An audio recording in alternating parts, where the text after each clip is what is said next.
ನಮಸ್ತೆ ಸ್ನೇಹಿತರೆ, welcome to GH info centre. ಸ್ನೇಹಿತರೆ, 2025-26ನೇ ಸಾಲಿನ ಅಂದರೆ ಈ ಒಂದು ಪ್ರಸ್ತುತ ಸಾಲಿನ ಶೈಕ್ಷಣಿಕ ವರ್ಷದ BEd ಕೋರ್ಸ್ಗಳ ಪ್ರವೇಶಾತಿಗಾಗಿ ಆನ್ಲೈನ್ ಮುಖಾಂತರ ಅರ್ಜಿಯನ್ನು ಪ್ರಾರಂಭ ಮಾಡಲಾಗಿದೆ.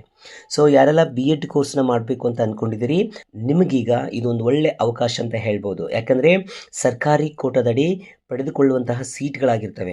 ಅಡ್ಮಿಷನ್ ಫೀಸು, ಎಕ್ಸಾಮ್ ಫೀಸು ಮತ್ತು ಇನ್ನಿತರ ಕೋರ್ಸ್ಗೆ ಸಂಬಂಧಪಟ್ಟಂತಹ ಫೀಸ್ನ ಕಟ್ಟಿ BEd ಕೋರ್ಸ್ನ ಮುಗಿಸ್ಬೋದು. ಅಂದರೆ ಯಾವುದೇ ಡೊನೇಷನ್ ಫೀಸ್ಗಳು ಇರುವುದಿಲ್ಲ, ಕೇವಲ ಕೋರ್ಸ್ ಫೀಸ್ನ ಮಾತ್ರ ನೀವು ಕಟ್ಟುವಂಥದ್ದು ಇರುತ್ತೆ.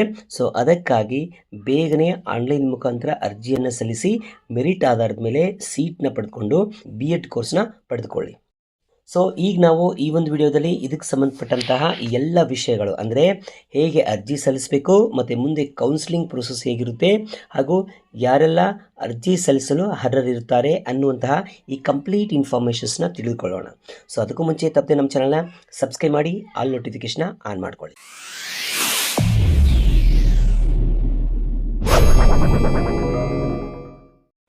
ಸ್ನೇಹಿತರೆ, ಈ ವರ್ಷ ಸರ್ಕಾರಿ ಉದ್ಯೋಗಗಳಿಗೆ ಅಧಿಸೂಚನೆ ಹೊರಡಿಸಲಿದ್ದು, ಸ್ಪೆಷಲಿ ಇದರಲ್ಲಿ ಬಹಳಷ್ಟು ಶಿಕ್ಷಕರ ಹುದ್ದೆಗಳಿಗೆ ಕಾಲ್ಫಾರ್ ಮಾಡುವ ಸೂಚನೆಗಳಿವೆ. ಸೊ ಅದಕ್ಕಾಗಿ ಈ ಒಂದು BEd ಕೋರ್ಸ್ನ ಮಾಡಿದರೆ ಈ ಒಂದು ಹುದ್ದೆಗಳನ್ನ ಪಡೆದುಕೊಳ್ಳುವಂತಹ ಅವಕಾಶ ನಿಮ್ಮದಾಗುತ್ತೆ.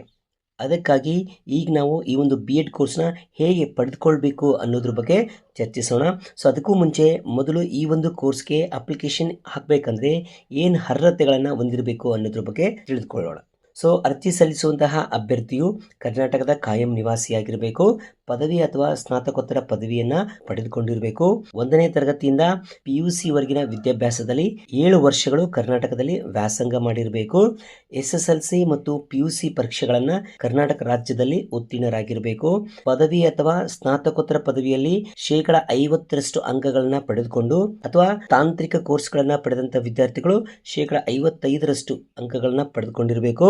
ಇದರಲ್ಲಿ SC ಮತ್ತು ST ಮತ್ತು ಪ್ರವರ್ಗ 1 ಹಾಗೂ ಅಂಗವಿಕಲರಿಗೆ 45% ಅಂಕಗಳನ್ನು ಪಡೆದಿದ್ದರೆ ಅರ್ಜಿ ಸಲ್ಲಿಸೋದಕ್ಕೆ ಅವಕಾಶವಿರುತ್ತೆ.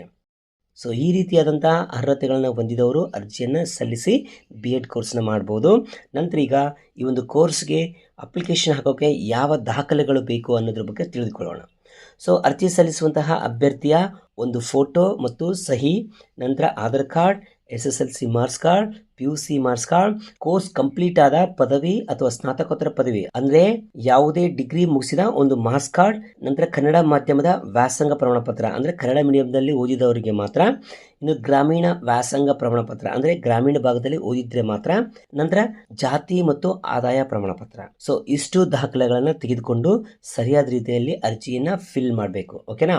ಸೊ ನಂತರ ಇವಾಗ ನಾವು ಅರ್ಜಿ ಭರ್ತಿ ಮಾಡಿದ ನಂತರ ಫೈನಲ್ ಆಗಿ ಪೇಮೆಂಟ್ ಮಾಡಬೇಕಾಗಿರುತ್ತೆ. ಸೊ ಯಾವ ಕ್ಯಾಸ್ಟ್ ಅವರಿಗೆ ಎಷ್ಟು ಪೇಮೆಂಟ್ನ ಪಾವತಿಸಬೇಕಾಗುತ್ತೆ ಅಂತ ತಿಳ್ಕೊಳ್ಳೋಣ.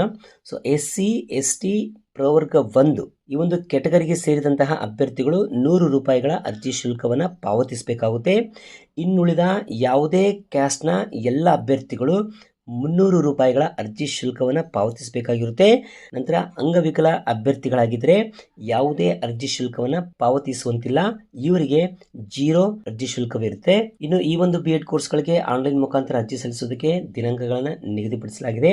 ಅಕ್ಟೋಬರ್ 3, 2025ರಿಂದ ಪ್ರಾರಂಭ ಮಾಡಿ ನವೆಂಬರ್ 3, 2025ರವರೆಗೆ ಆನ್ಲೈನ್ ಮುಖಾಂತರ ಅರ್ಜಿ ಸಲ್ಲಿಸೋದಕ್ಕೆ ಅವಕಾಶವನ್ನು ನೀಡಲಾಗಿದೆ. ಈ ಒಂದು ಡೆಡ್ಲೈನ್ ಒಳಗಡೆ ಅರ್ಜಿಯನ್ನು ಸಲ್ಲಿಸಬೇಕಾಗಿರುತ್ತೆ. ಸೊ ಕೊನೆ ಮೂಮೆಂಟ್ಸಲ್ಲಿ ಸರ್ವರ್ ಪ್ರಾಬ್ಲಮ್ ಆಗೋದ್ರಿಂದ ಆದಷ್ಟು ಬೇಗನೆ ಅರ್ಜಿಯನ್ನು ಸಲ್ಲಿಸಿ.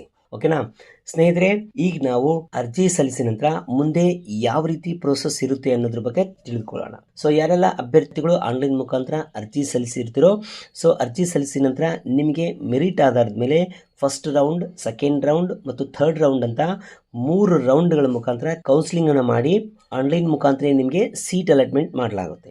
ಅಂದರೆ ನೀವು ತೆಗೆದುಕೊಂಡಂತಹ ಪರ್ಸೆಂಟೇಜ್, ಅನಂತರ ಗ್ರಾಮೀಣ ಭಾಗದಲ್ಲಿ ಓದಿದರೆ ಅಥವಾ ಕನ್ನಡ ಮೀಡಿಯಂದಲ್ಲಿ ಓದಿದರೆ ಅಥವಾ ಇನ್ನು ಕೆಲವೊಂದು ಜಾತಿಯ ಆಧಾರದ ಮೇಲೆ ಹೀಗೆ ಹಲವಾರು ಮೀಸಲಾತಿ ಆಧಾರದ ಮೇಲೆ ವೆರಿಫಿಕೇಷನ್ ನಡೆಸಿ ಆನ್ಲೈನ್ ಮುಖಾಂತರ ಯಾವ ಕಾಲೇಜಲ್ಲಿ ಅಡ್ಮಿಷನ್ ಪಡೆದುಕೊಳ್ಳಬಹುದು ಎನ್ನುವಂತಹ ಮಾಹಿತಿಯನ್ನು ನೀವು ಅರ್ಜಿ ಸಲ್ಲಿಸಿದ ಪೋರ್ಟಲ್ನಲ್ಲೇ ಅಪ್ಡೇಟ್ ಮಾಡಲಾಗುತ್ತೆ. ಸೊ ನಿಮಗೆ ಅಲಾಟ್ಮೆಂಟ್ ಆದಂತಹ ಈ ಒಂದು ಕಾಲೇಜ್ ಇಷ್ಟವಾಗಿದ್ದರೆ ಅಡ್ಮಿಷನ್ ಪಡ್ಕೊಳ್ಬೋದು. ಅಥವಾ ಇನ್ನು ಇದಕ್ಕಿಂತ ಒಳ್ಳೆಯ ಬೆಟರ್ ಕಾಲೇಜ್ನ ಪಡ್ಕೊಳ್ಬೇಕಂದ್ರೆ ಮತ್ತೆ ನೀವು ನೆಕ್ಸ್ಟ್ ರೌಂಡ್ಗೆ ಅಂದರೆ 2ನೇ ರೌಂಡ್ ಅಥವಾ 3ನೇ ರೌಂಡ್ಗೆ ಪ್ರಯತ್ನಿಸ್ಬೋದು.